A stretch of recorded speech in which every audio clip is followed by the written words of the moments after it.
Assalamualaikum warahmatullahi wabarakatuh.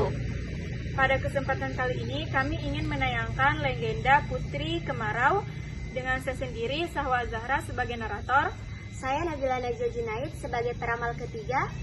Saya Ainun Mahya sebagai peramal kedua. Saya Saskia Maisara sebagai peramal sakti. Saya Hajit Mucari sebagai pengawal Baginda. Saya Muhammad Safif Irdam sebagai raja.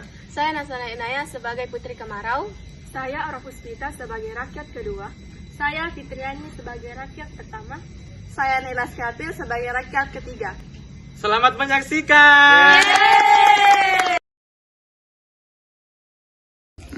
Pada zaman dahulu kala, tepatnya di wilayah Sumatera Selatan, terdapat Putri Kemarau.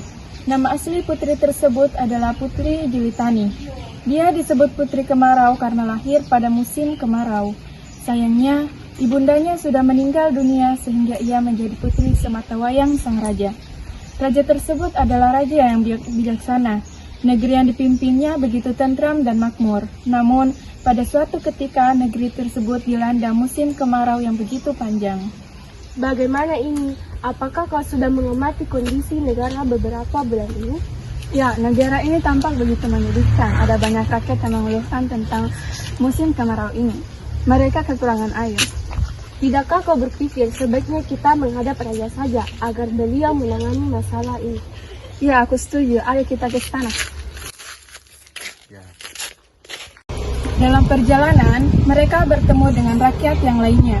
Rakyat tersebut ikut bergabung menuju istana untuk bertemu dengan raja. Kalian hendak kemana? Kami ingin menghadap raja agar mengatasi masalah kekeringan ini. Apakah kau ingin ikut? Ya, aku ikut. Sawahku juga kering akibat musim kemarau ini.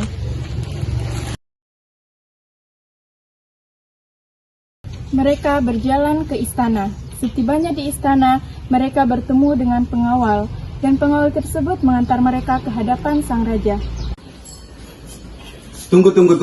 Ada perkara apa kalian datang beramai-ramai kemari? Kami ingin bertemu Baginda Raja. Baiklah, ikut denganku.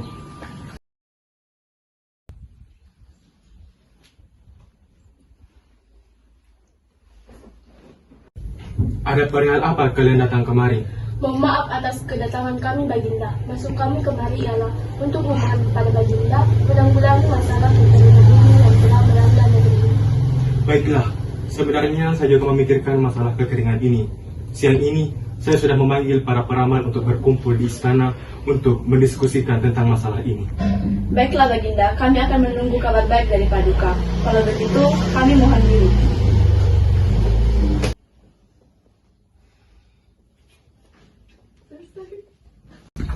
Pada siang harinya, para peramal yang telah diundang oleh sang raja pun datang ke istana. Mohon maaf Baginda, apa gerangan Paduka memanggil kami kemari? Saya mengundang kalian datang kemari untuk meminta jalan keluar atas masalah kekeringan ini. Mohon maaf Baginda, kami tidak dapat menemukan solusi atas masalah ini. Lalu, siapakah yang dapat menemukan jalan keluar atas masalah ini? Alangkah kasihannya rakyatku, mereka begitu menderita. Maaf atas keterbatasan pengetahuan kami Baginda. Baiklah, kalian boleh kembali. Kalau begitu kami pamit undur diri.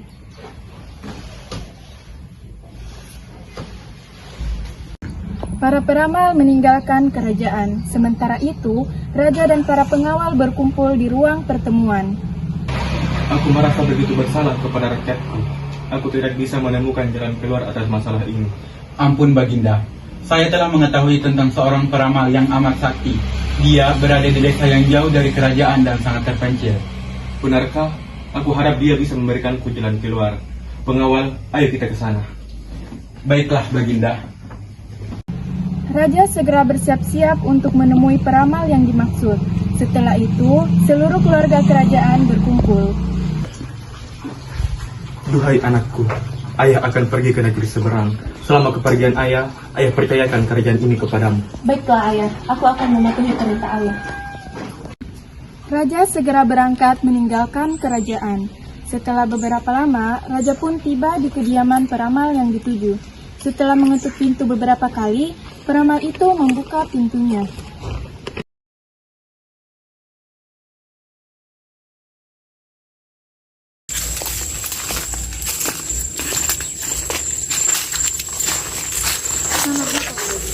Mohon maaf mengganggu waktu Anda. Suatu kehormatan bagi hamba Baginda telah jauh-jauh datang ke tempat hamba Baginda.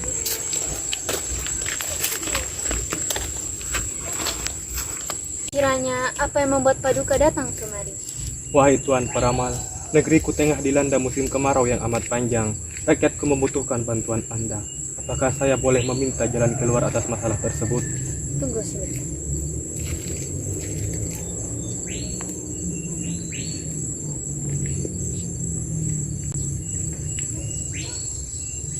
Baginda, ada petunjuk yang akan membawa masalah tersebut keluar dari negeri Paduka. Petunjuk tersebut akan segera muncul melalui mimpi sang putri. Baiklah Tuan Paramal, terima kasih Terima atas kasih kembali, bantuannya. Baginda. Sang raja pun meninggalkan rumah peramal. Setelah sampai di kerajaannya, raja kemudian menemui putrinya. Wahai putriku, ayah sudah bertemu dengan peramal yang ayah ceritakan tempo hari. Kata peramal, jalan keluar atas masalah ini akan datang lewat mimpimu. Sudahkah kau bermimpi tentang hal tersebut? Mohon maaf ayah, aku belum mengalami mimpi tersebut. Akan tetapi, alangkah baiknya jika masalah kekeringan ini kita serahkan saja kepada Tuhan. Betul perkataanmu, wahai putriku. Maafkan ayah, ayah akan mengikuti permintaan. Malam pun tiba. Sang putri tertidur di kamar pribadinya. Saat itu, putri bermimpi bertemu dengan ibunya.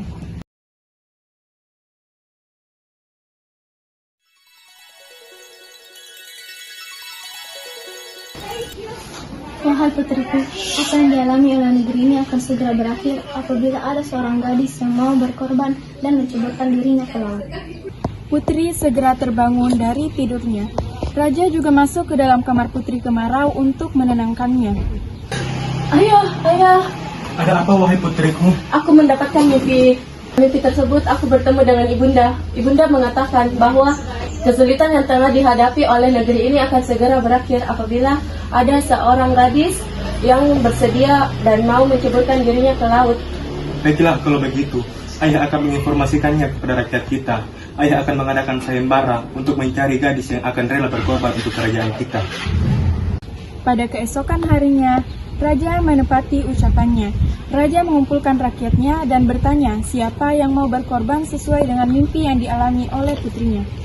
Adakah dari kalian yang akan berkorban dari kerajaan ini?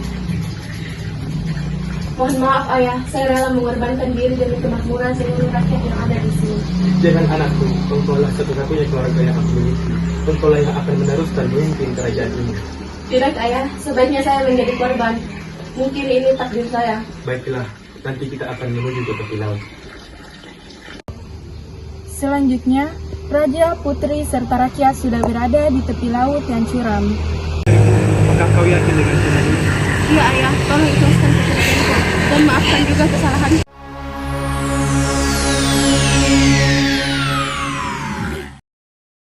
Mari kita pulang ke rumah masing-masing. Baiklah Baginda.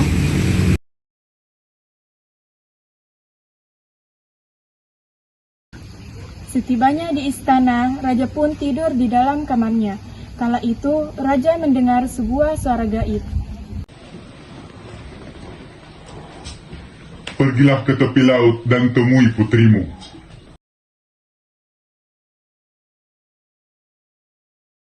Mari kita ke tepi laut kembali. Ada yang mengatakan bahwa aku harus ke sana.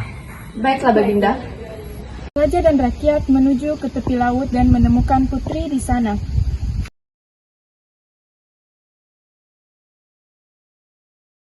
Terima kasih Tuhan, Engkau menyelamatkan putriku. Pengawal, bawa putriku pulang. Baik, Baginda.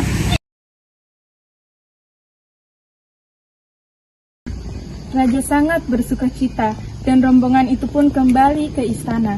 Masalah sudah terselesaikan dan beberapa tahun kemudian, Putri Kemarau menjadi ratu yang menggantikan ayahnya. Ia memerintah dengan bijaksana sehingga rakyatnya bisa hidup dengan tentram dan makmur.